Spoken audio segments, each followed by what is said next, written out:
From urinating on food in the grocery store to faking brain cancer so you get a following. These are 6 TikTokers who ruin their lives chasing fame. And starting us off, we have someone going crazy in a grocery store to now being on the verge of homelessness. It's hard to believe clout had the ability to possess someone to do that, but it seems like karma has caught up. Jumane started his YouTube channel a few years ago, documenting his day of the life working at Dollar Tree and Walmart. But it seemed like the views he was getting was just not enough. And after, I'm sure, seeing other people on TikTok get their rise to fame through doing crazy stuff in the grocery store, well, he knew what he had to do. But this story paints a bit of a darker picture because we learn Jumane also wrestles with a gambling addiction. In some of his vlogs, you can watch him gamble some of his money away. Now, Jumane being a gambling man, you would consider him to count the cost of doing something this reckless in a grocery store before doing it, but here we are. The interesting side of Jumane's content is his ability to document the harder side of being an influencer. A lot of his videos show him venting about his life, his ability not to get any women, and even on the verge of being homeless. I'm bored and I'm broke and I'm a bum, so. But if you thought that was bad, imagine what else someone could do in a grocery store. And that leads us to our next TikTok star.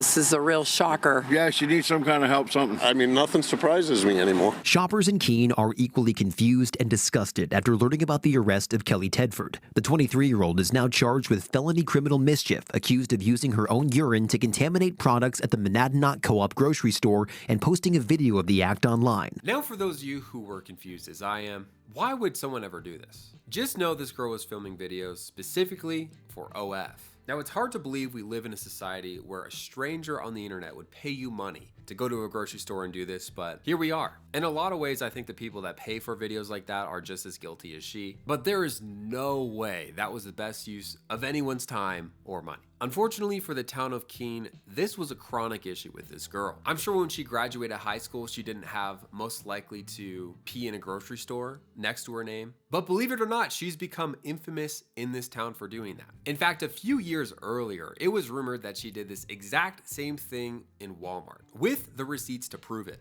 I can't imagine the amount of money someone would need in order to be known as the pee girl, but it has to be a lot. And I'm sure for her in this situation, it definitely wasn't worth it. Imagine her trying to get a job even after this. With her crushing the interview, people are feeling good, and then the employer going to do a quick Google search on her. Wow, that's gonna be a tough thing to come back from. But if you thought this was the most delusional person on the internet, you would be wrong. Our next TikTok star has quite the villain origin story. Onijah Robinson fell in love with a Pakistani man on the internet. She then flew to Pakistan, only to be greeted by the man's family, to which family said no to her, forbidding their son to marry Onijah. What we have then is Onijah going to the press of Pakistan and going on what I can only call a championship level interview series. The amount of attention she got for one interview honestly needs to be studied. So many people were struck by her disconnect in just being freshly dumped and then demanding money from the government. She even took to social media begging people to pay for her ticket back to the US.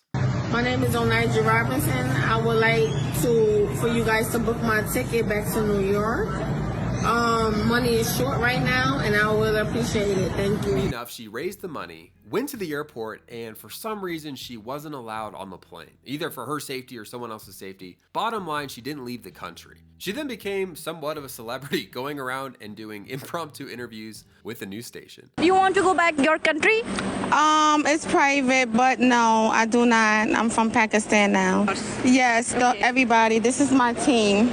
But arguably, one of the best things about the situation was how much money she actually wanted from the government. It was more of a floating number that changed minute per minute, and even in her sentence changed. So reporters had to know how much she was actually looking for. A week. You need 5,000 a week. Who's give you 5,000? There's all are poor people. Y'all better figure it out. There's all are poor people. They are not the rich people. Ask the government. You talk the government, you talk the governor. Ask the government. To make things more interesting, on Onijah's journey back to the US, she got stuck in Dubai.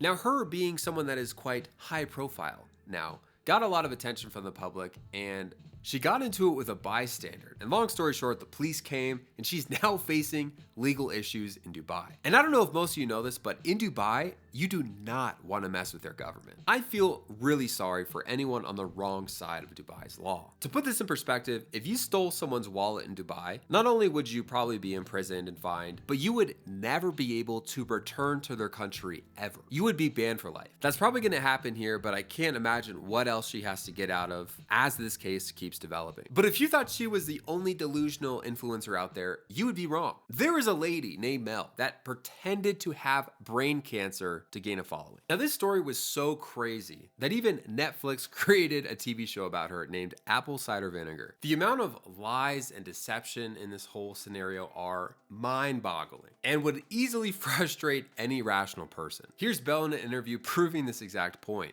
I wasn't... Belle, please. I mean, either you're interested in getting to the bottom of this and presenting the facts as they are, the facts, or you're not. Did you live in fear of being found out? No, because I wasn't living in a space where I didn't know that this wasn't my reality. Would you accept that you're a pathological liar? No.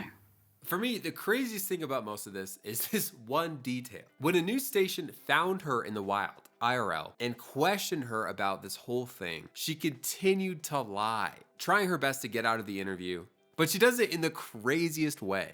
I don't appreciate you following me with my son. If you want to ask questions, you've got my email, you've got my phone number, that's it. Could I get those details from you? Of course, I'll give them to you now. Meet with me privately where it doesn't affect my son. But it seems old habits die hard. There's no one else in Belle's car.